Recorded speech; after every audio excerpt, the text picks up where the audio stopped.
Mr. Deutch. Thank you, Mr. Chairman. Thanks to all of our witnesses for being here today.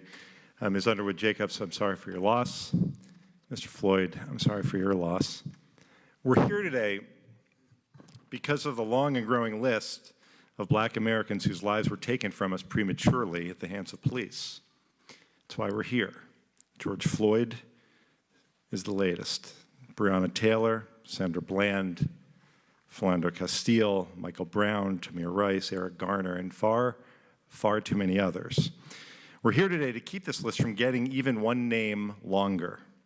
In this moment, we must dedicate and rededicate ourselves to working toward a more just and inclusive country. The violence and disregard for human life is what people were sickened by when they saw that awful video, Mr. Floyd. The fact that so many have marched representing the true diversity of our country, led by young people, all in the face of a pandemic, to speak out for others, shows just how tired our nation, our entire nation, all of us are, of seeing Black person after Black person killed by the police. The thousands and thousands of peaceful protesters across this nation deserve our attention. They deserve action, and the Justice in Policing Act is comprehensive reform that tackles the scourge of police brutality that has plagued communities of color year after year. Brutality that undermines and tarnishes the invaluable contributions of the honorable law enforcement officers who are just as heartsick as the rest of us at this problem. What we saw in the video of George Floyd's murder was the complete indifference to pain. Mr. Floyd was experiencing pain, and it was indifference to that human suffering, indifference to a death that was taking place in plain view. The indifference was cultivated by a culture without consequences. That's why we must provide accountability. We need better data collection on police misconduct and use of force. We need fair and thorough investigations by DOJ's Civil Rights Division that starts by giving them subpoena power to investigate allegations of police misconduct. And we need to know that police officers who violate the civil rights of Black Americans can be held accountable for their actions in a court of law. For Breonna Taylor, who was shot in her own home while the actual suspects the police were looking for were in police custody, we need to end the practice of no-knock warrants. For Sandra Bland, who was found dead in a jail cell 3 days after being stopped for a minor traffic violation, and for Philando Castile, who was shot 5 times while seated in his car during a traffic stop, we need to require police officers to wear body cameras and require police vehicles to use dashboard cameras. For Tamir Rice, a child who was shot by police while playing in a park with a toy gun, we need to help communities reform public safety and change the culture of law enforcement.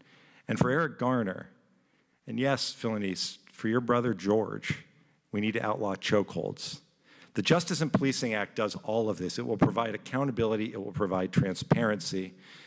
And for our witnesses, I'd like to focus on what happens when troubled officers leave or are fired by one agency, then move to another, a system where police officers evade sanctions simply by moving jobs. We don't accept this for doctors who care for us. We don't accept this for lawyers who defend us. And we shouldn't accept this for officers who protect us.